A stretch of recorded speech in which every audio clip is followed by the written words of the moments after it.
By now you may have developed some sort of border fatigue, so we'll try to be brief. I have several good news. One, we are the last people between you and the conclusion. Two, because of a glitch on Skype, we are reduced to 2 speakers, and they are reducing their own statements to 15 minutes, which of course I'll recuperate for myself afterwards.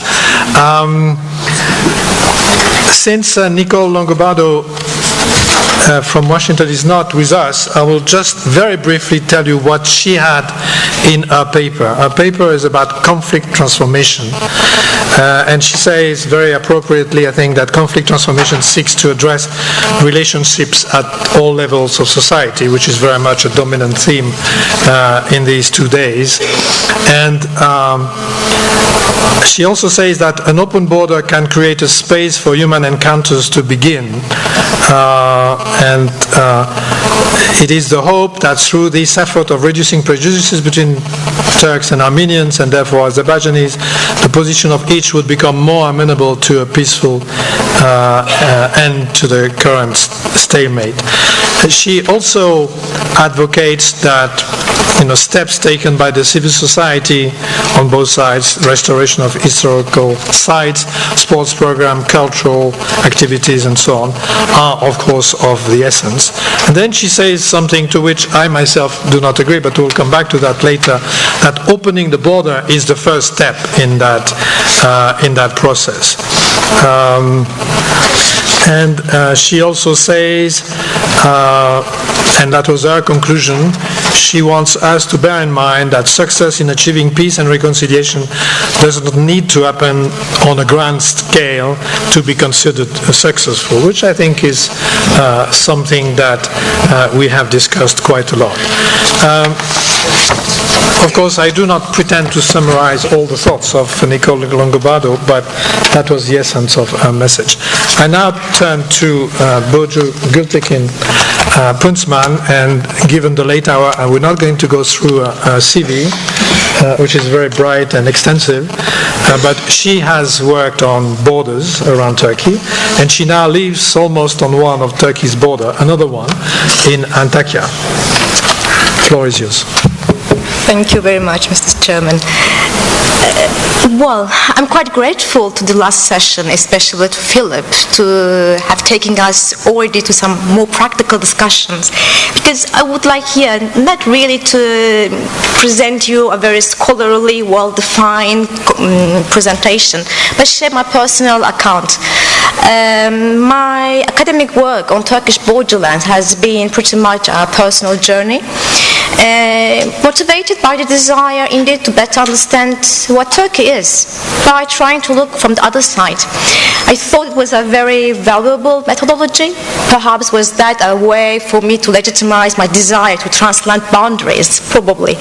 Here, I'm not in a position to really, conceptualize what I would want to tell you. I would want to bring another comparative dimension to our discussions, but I'm intellectually challenged to offer more theoretical framework to what I want to talk about. I will not focus much on Turkey-Armenia border, though my relationship to this border and the borderland is a very old one.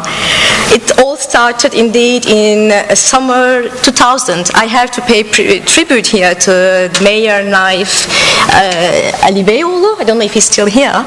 Indeed, this is the festival he organized in exactly that period, summer 2000. It was indeed mentioned in Fabio's paper, and where the Armenian delegation was expelled. That drew my attention to this closed border.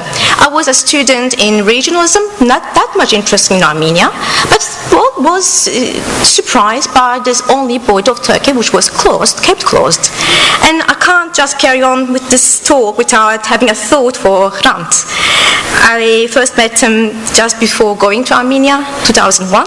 I wanted to talk to him and thought that he will be able to tell me a bit about Armenia, give practical information. He was not at all able to do that because he hadn't been able at the time to travel to Armenia. He told me a lot about Turkey and asked me to come and brief him on Armenia, what I did. I think that he liked. He published this in August. Well, coming back I'm in Antakya, originally from Ankara.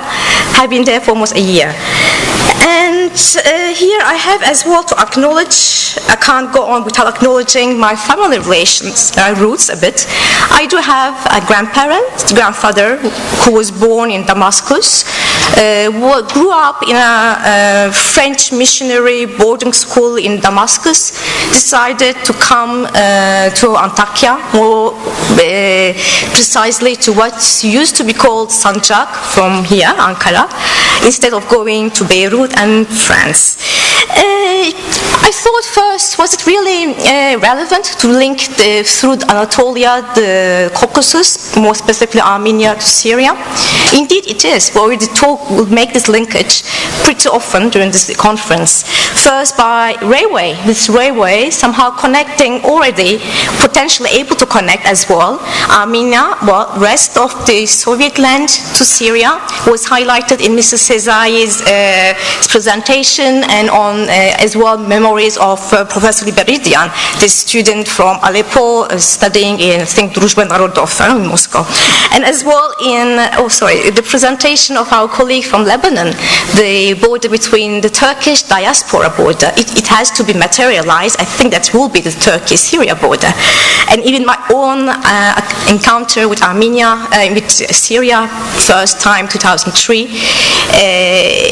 brought me really in contact with this Armenian reality, and have been able to interact with Armenians from Aleppo. Was not an easy task at the beginning. And again, another element probably is the context in which these two borders, Turkey-Caucasus, Turkey-Syria border, were aligned.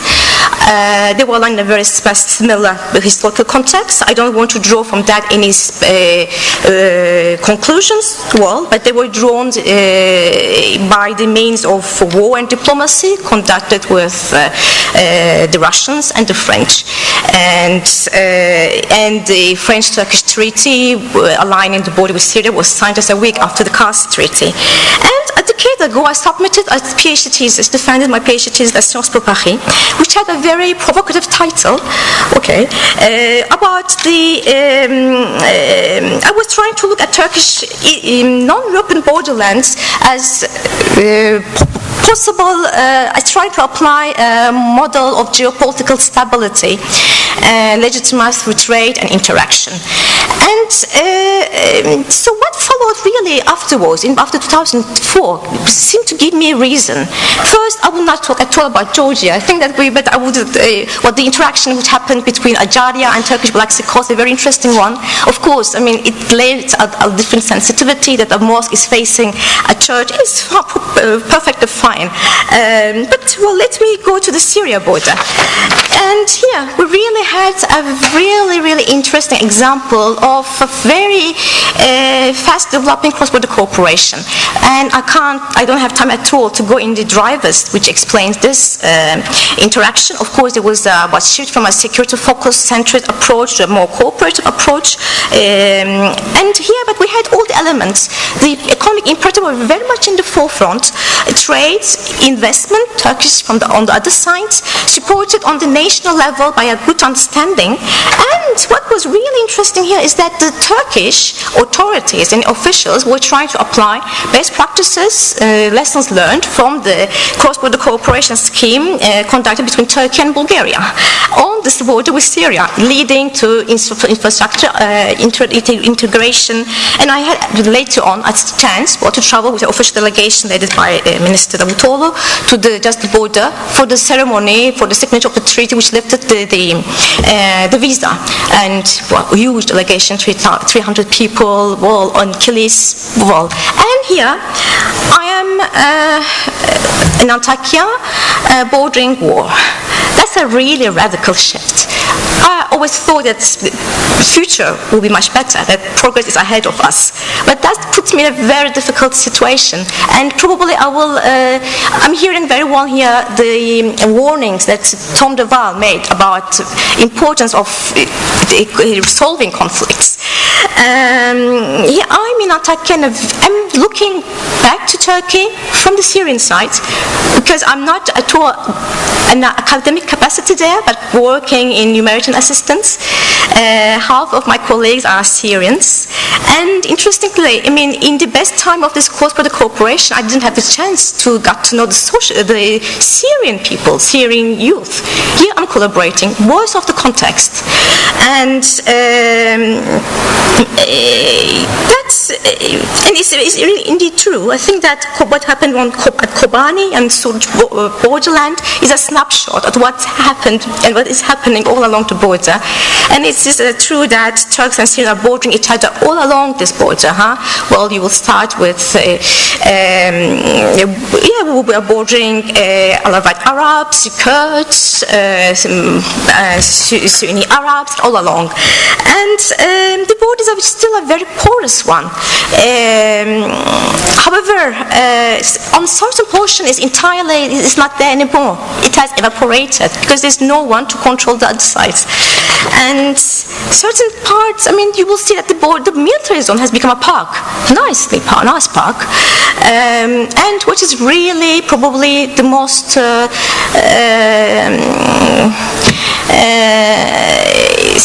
most important thing, the fact that I realized it's just after I've been there, is that there's many makeshift refugee camps. The hundreds of thousands of people just there on the borderland because of the illusion of the security that they have from this proximity with the border, which works from time to time, but is not a systematic security at all. And here, I think we should leave more time for discussions.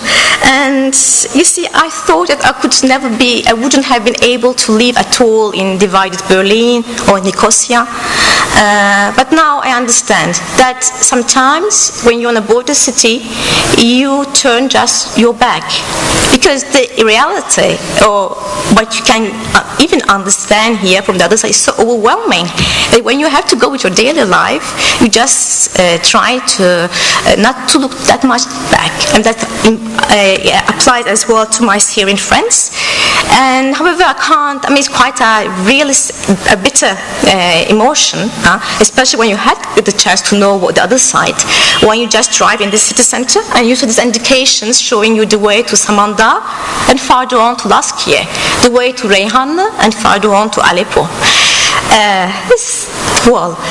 And you see, cross-border cooperation, I think that all my academic work has had a more theoretical underlying an approach, was that, within cross-border cooperation, transforming frontiers in borderlands, that we could let geography repair the wounds of history. But sometimes, history can come back, and history is in the making. And again, think that we should really try to pay attention, to also work on our side of the border and to really just prevent the worst. And I'm really sad to just finish on this very pessimistic note. That's not really what I have been doing for the last 13 years.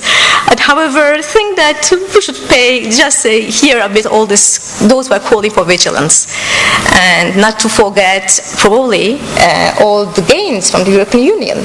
But I'm quite fragilized intellectually, and we can't never take anything for granted. Well, thank you very much. Thank you very much, Burcu. Anim, you took us to almost the entire agenda of another conference on the Turkish-Syrian border. But we'll now turn to James Derounian, who comes from Gloucestershire, which is in South England, and he's going to talk about community development. Thank you. I'm going to be a bit radical here at this late hour. We have a border, and I'm going to cross the border. I'm going to move around and be a bit radical. I'm going to start by disagreeing with a previous speaker who uttered the words, "Leave diplomacy to the diplomats." I think that is a recipe for disaster. Where has it got us so far? Leave diplomacy with the citizen. And I'm going to be talking about working from the ground up to complement working from the top down. So I'm going to try and use multimedia, which is probably fatal, so do bear with me. I'm going to stick strictly to time, because you're not going to thank me if I go 1 minute over 15. I just draw attention on this slide to the last point, which is that it seems to me, wherever you look in the world at the moment, not wherever, but certainly let's restrict it to the EU, you have a strong emphasis on community-based working, and in particular the LEADER programme has been one successful in rural areas. So I would say that this is a time for the citizen and for localised working. Just a little bit about my heritage. I am a true mongrel. My mother was a German Jewess, and my dad born in Khartoum and Armenian. So this is a very interesting sort of shifting border we have here, moving around the scenery. So I'm going to be talking about this is very interesting. Who's playing with? Have we got a poltergeist? We've got some sort of a spirit acting on the machine. So I'm going to be talking about community development. That is the way in which local people are able to influence and determine what is discussed, when it's discussed, and what the outcomes may be. 2 points here. It is both about getting things done. There's no point in talking if it is for talking's sake. It's much better that we have a process that leads to activity that hopefully aligns with what a majority of people are looking for. In this respect, we hope for some sort of dance, some sort of creativity, some way in which people can join hands and be able to produce practical and beneficial results. So I'm going to concentrate on the next 2 slides because of the time available to me. It seems to me that with this border issue, as with so many intractables, we need to start with people's self-interest. You have to appeal to something. In this case, I strongly believe that there is an economic imperative, not just an economic one, but there has to be a strong reason for people to work together.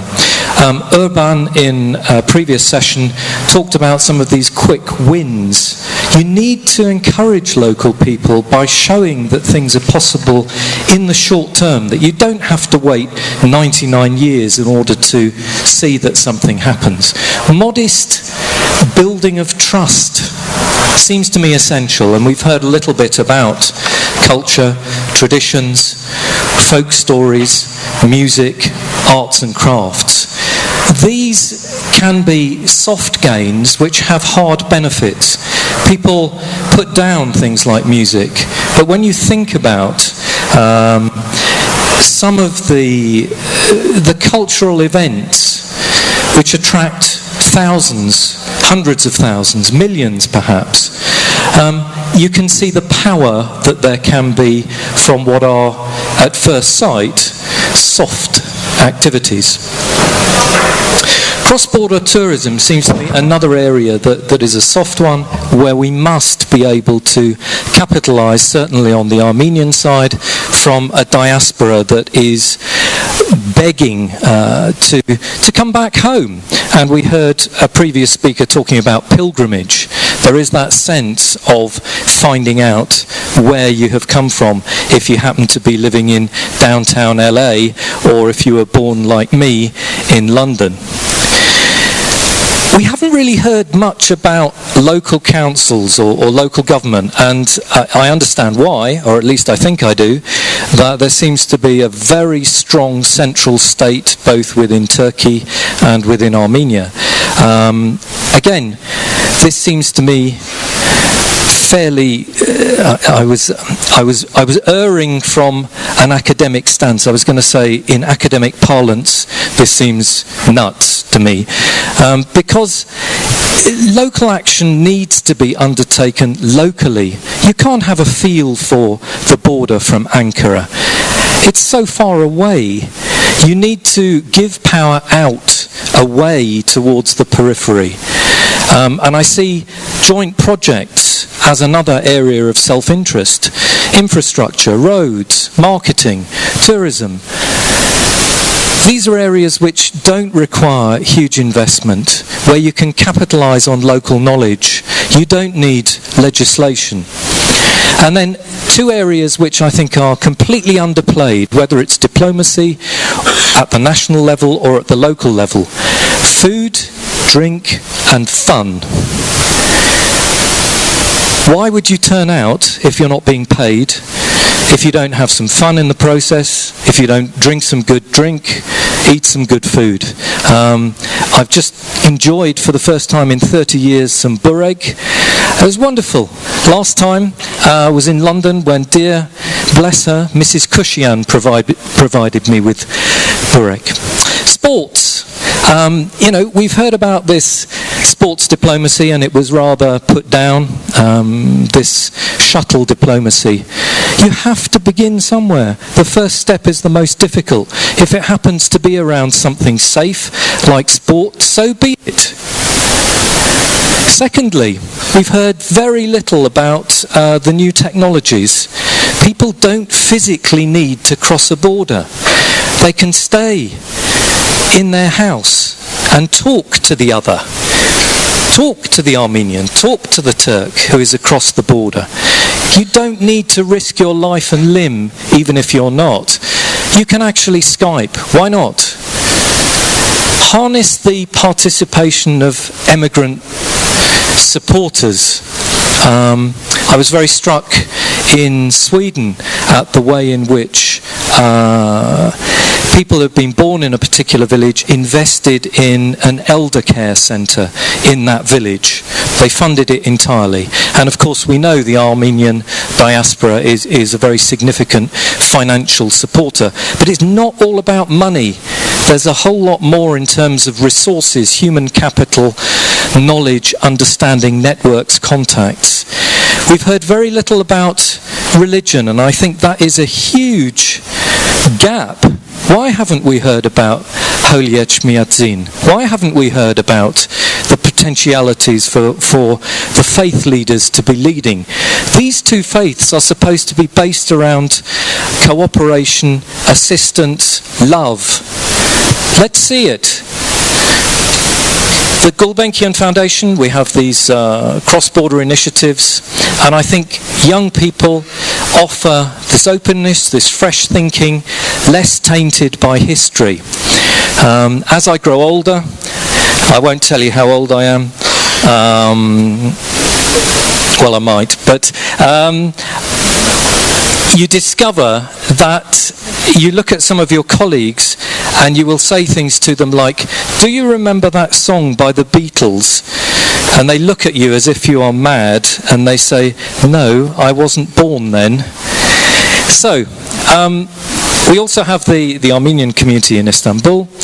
Moving on, as I mentioned earlier, we have the possibilities for, in Turkey, the headman, the village council. Similarly in Armenia, we have the elders and the possibility of these very local connections.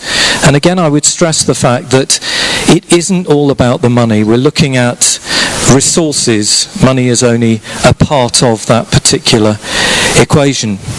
However, let's not dodge, you probably can't see that, but that is an elephant in the room. I'm not sure if this expression translates, but we talk in English about the elephant in the room. Does that mean anything to anybody? Good, good. So the elephant in the room. How long do we avoid the awkward questions? We know that there have been multiple initiatives across the communities. How long do we keep going with the photographic, which is wonderful, with academic transfers and so on? I think we do need to understand much more clearly, and thus speaks an academic, we need to research how effective the peace building and reconciliation projects have been up to now. Have they been, as an earlier speaker implied, nice things to do but not really making any difference to the fundamentals, or have they actually made a difference? Again, I would say, to encourage people, you need to go where the people are. This can't all be top down, it can't all be from Brussels or from Yerevan. We have to go to where people are. And we have the potential of combining across the border many different skills, whether networks or practical skills, the ability to use computers and so on. And I want to end with my very favourite political philosopher. We've heard about a few, normally in fairly dismal terms. I want to talk about an optimistic view. I am, I think, the last formal speaker. I want to end on a positive note. This is Alexis de Tocqueville, a Frenchman speaking on democracy. Frenchman, I'm not pandering to my chair, but I'm sure he'll be pleased. The strength of free peoples resides in the local community. Local institutions are to liberty what primary schools are to science. They put it within people's reach. They teach people to appreciate its peaceful enjoyment and accustom them to make use of it. And the final one, which is from an academic source, I think is very much to the point. Don't blame the diplomats. Don't blame somebody else. Look in the mirror. We have a duty to exercise our power as citizens, thoughtfully and collectively. If we do not, who shall we blame? Thank you very much, James, especially to have called back Tocqueville in the debate and to have said don't blame the diplomats. I particularly appreciate after 35 years of a diplomatic career. I felt I had to be diplomatic. Sure, yeah. And of course, having spent 35 years making speeches, I will take a few minutes hijacking this. What strikes me in what you said, but also what was said all along the conference, is that we have this diplomatic, business and civil society level. And at the moment, at the diplomatic level, we've all understood that we are in the almost perfect stalemate. We've had discussions, protocols, and so on, but on the Turkish side, the opening of the border is blocked for a reason which is entirely rejected by Armenia. So we do not have the prospect of a political agreement anytime soon, and certainly not in the short term, where Turkey has elections and all politics are local, we know that, and Armenia has the commemorations, and the commemorations in Armenia are a very important thing for this young independent country. We have had some progress, small steps as I call them, flights, Armenian professionals in heritage restoration, conferences, religious service at Agdamar, and above all the liberty given on both sides, and in particular in Turkey, to discuss issues about Armenia and to conduct projects. So there is no room for political progress, but there is limited progress on the side. And what worries me on the diplomatic side is that there is also, alas, room for a lot of deterioration in the coming months. And this is, that small steps take years to build up confidence, and you need only 3 sentences by a couple of politicians on each side, and it's all destroyed. So I think caution is in the order for diplomats on both sides, for politicians. On business, we've all heard this morning and on several occasions that things are happening on the side, officially, via different routes and so on. That's fine. But business is not a compelling reason to open the border. First of all, because you have trade and investment and so on happening, people, migrants moving. And secondly, as we've heard, to the surprise of some of us in the debate this morning, the cost of opening the border will have a cost to other people who are benefiting from the closed border. So that's not very, very simple, and it's not an overwhelming reason to open the border. What's left when governments are stuck and when business is small is civil society, of course. And if you look back at 2005, when the very difficult process of putting together the Armenian conference couldn't be held in one university, was held in another, and so on. And I just want to quote from Hans' book. At the time, September 2005, will a dialogue to be established between the two peoples alone suffice to solve this problem? Our answer is crystal clear. Yes, it will suffice, and there is no other solution anyway. And essentially, what we have seen ever since, with the apology, with the conferences, with the work of the foundation, is that civil society has taken over. In a way, what you have done, Raquel and Delal, Cengiz, Hamed, Soli, and others, is basically you have opened the border. And that is the way forward.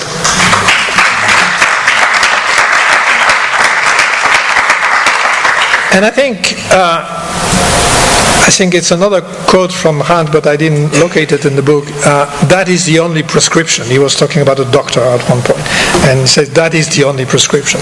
And I think you have to go forward, you have to keep going, and there are wonderful projects from various sources, but the one I really consider exemplary is the one between 4 NGOs, of which the foundation in Turkey and 4 in Armenia, with a cluster of smaller projects, including residencies, fellowships, and so on.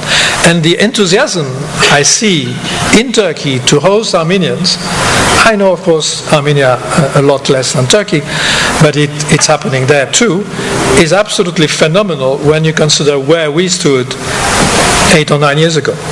So, in a way, civil society is way ahead on both sides of the government. And this is a very sound process. Continue, and that is the best recipe for success.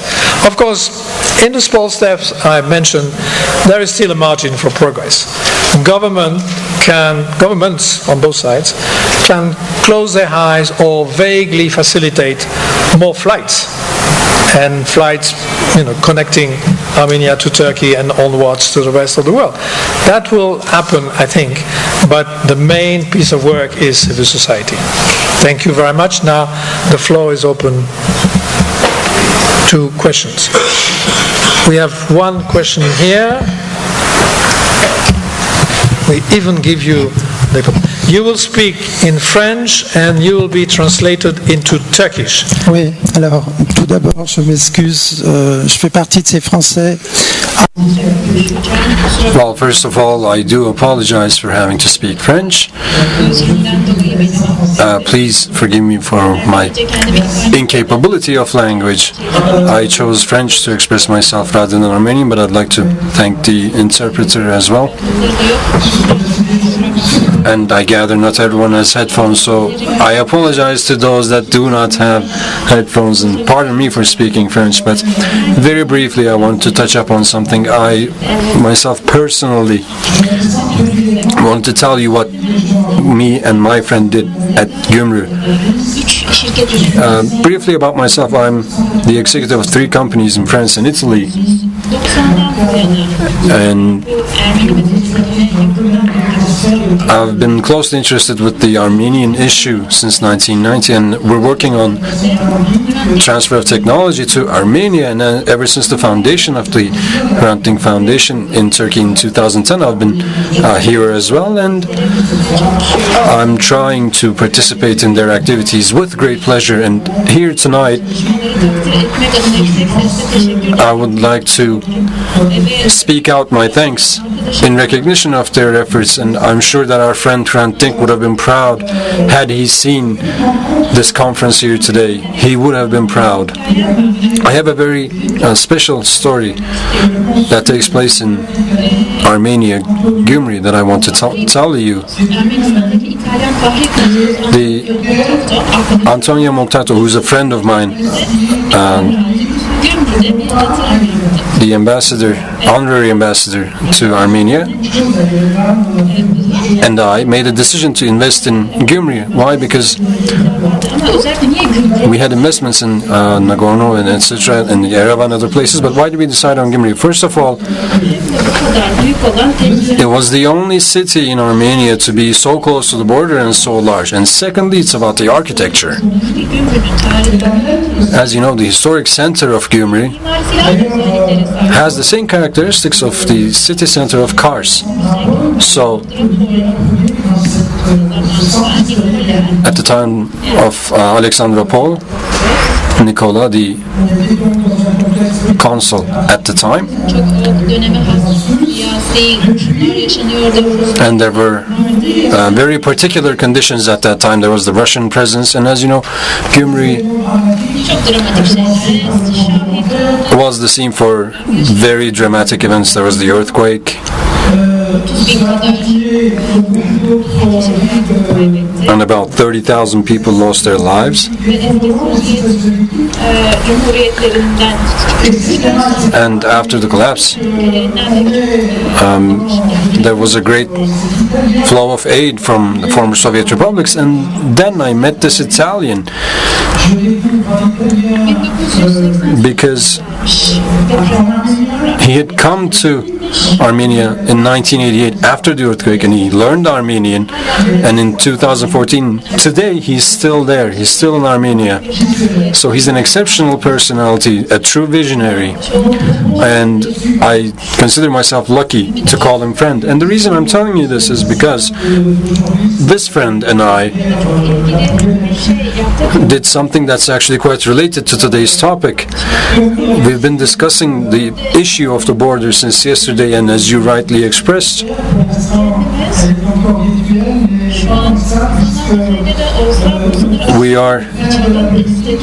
we wanted to cross this border even on a virtual level. The political opening of the border has to cross through a cultural opening first, and we had some artworks with painters, photographers, musicians, we had exhibitions, we had this type of seminars. In 2011, for example, we held such a seminar where Turkish intellectuals,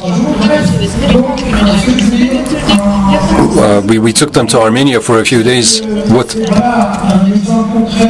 and that was an activity with the Hrant Dink Foundation. And this is a very concrete example about what can be done in the field, about our purpose. So we could create a step to Kars, and we know Van and Diyarbakir to be a cultural capital, but we wanted to do something concrete here. We bought 3 buildings in Gyumri,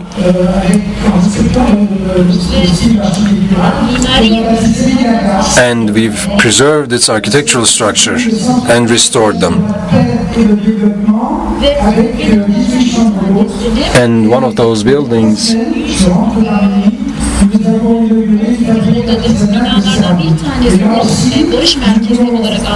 we've named it the Center for Peace, which had 18 chambers, and we used ceramics in the restoration of one. As you know, we've turned it into a structure that's adorned with the Kütahya ceramics, so that it would bring together the two cultures. Turkish and Armenian architects worked together on this. And the third building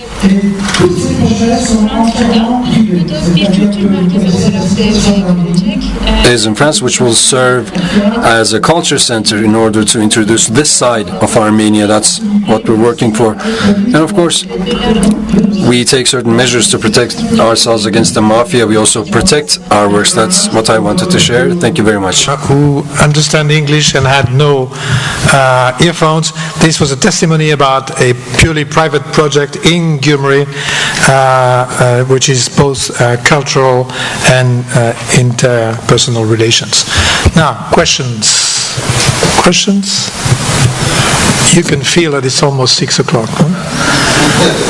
What can we offer as an incentive? Is there still coffee or something? Free coffee? Yes, one question here.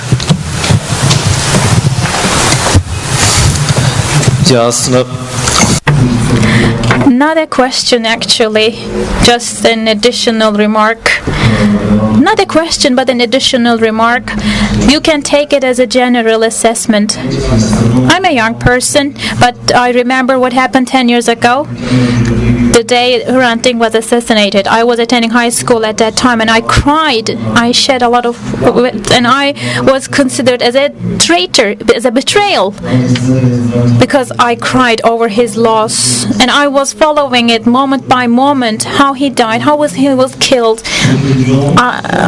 Well, I predicted that, but the dovish quietness and hesitation, well, you could feel it ahead of his being killed.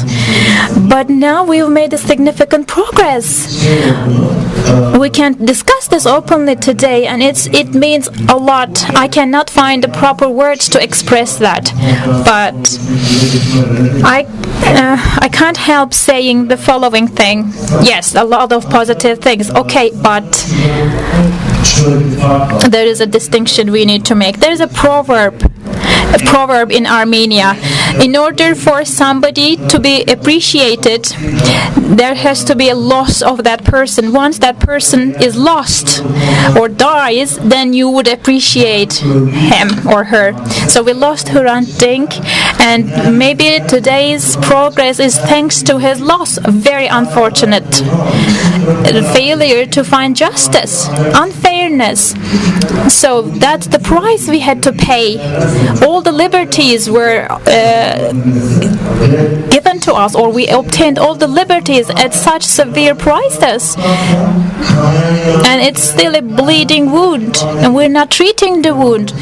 We just put a band-aid on it, and it's not a treatment. It's so sad. But still, thank you very much for this effort to have this organization. Thank you. Testimony. I think I wouldn't go as far as saying it's a bleeding wound, because Hrant Dink's legacy is here, is in his conference, in all the activities that Raquel Delal and his brother. His brother, by the way, is a passionate fisherman like me, but a totally unsuccessful fisherman like me too. This is happening. So a lot of work is being done in his name and in his legacy. So some serious progress has been achieved. Are there any other questions right here?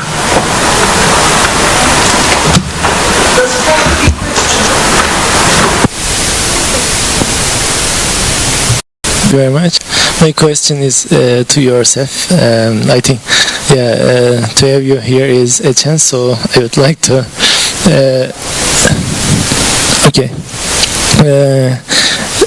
As we observe, there are many things are mobile now in the region.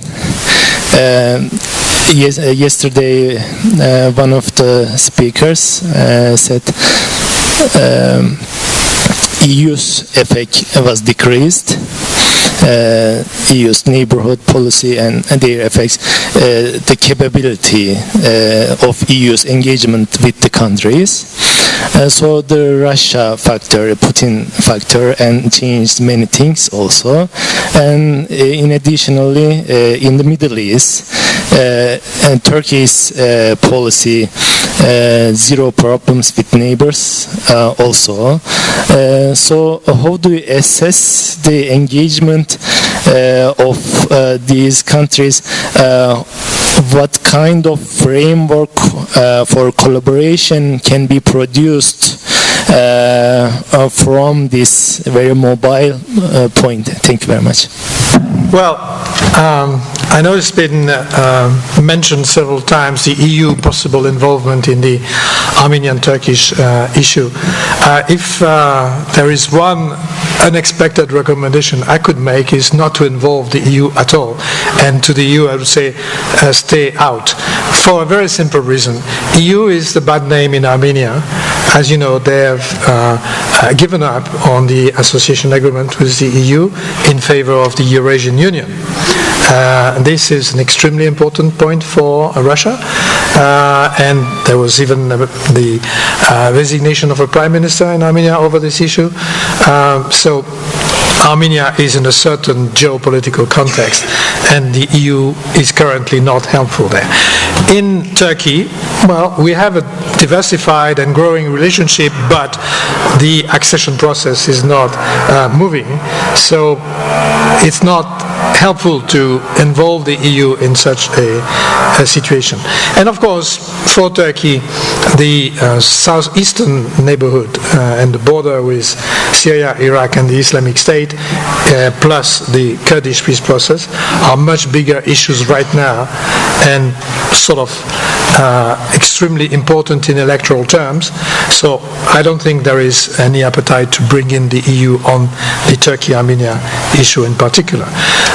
Then the rest of your question is, of course, much more general. We have to see, starting next week, on the 1st of December, the reshuffling of the political leadership of the EU will have been completed. You have a new commission, you have a new High Representative for Foreign Policy, and you will have on December 1st a new President of the European Council. If they work together better than in the previous 5 years their predecessor worked, then we might see a more efficient intervention of the EU in the region. Other question? No. So now the bad news is, the good news is that we have finished. Yeah, you want to reply to one of the questions? Oh, just briefly, I wanted to make 2 quick points. One was it was my omission to thank the Hrant Dink Foundation for enabling me to be here. I've learned a great deal, so thank you. Second one is just thinking about business. I think it's important to remember that with the border, we're not just talking about private sector, we're also thinking about social enterprise. And again, you know, it doesn't have to be the private sector. The Gümri example was a very good one, and that's brilliant. But there's no reason why communities should not be able to put in resources of their own to social enterprises, cooperative activities. Thank you. I would like to express my gratitude to the Hrant Dink Foundation as well. And as well, again, to just on my negative note at the end of the presentation, what really gives me hope here is again to see students. I don't really know them personally, but those who will ask questions. The gentleman here came as he saw the title of the meet conference, and as well the really dedicated and work that the Hrant Dink Foundation is doing to bridge students from both sides is really a very valuable one. And again, I want to just stress the importance of the work that Antonio has started time in Gümri. I had the chance to talk to him a couple of times. Yes, I mean, these efforts are really valuable. And we shouldn't really look that much on the calendar of Turkish-Armenian relations, be focused on any date, but just to see that as a long endeavor. Thank you again for having me here. Thank you very much, Burcu Anim. So the good news is that we finished 28 minutes before the time. The bad news is that you have no coffee break, and Cengiz and Sally are going to conclude from here right now. So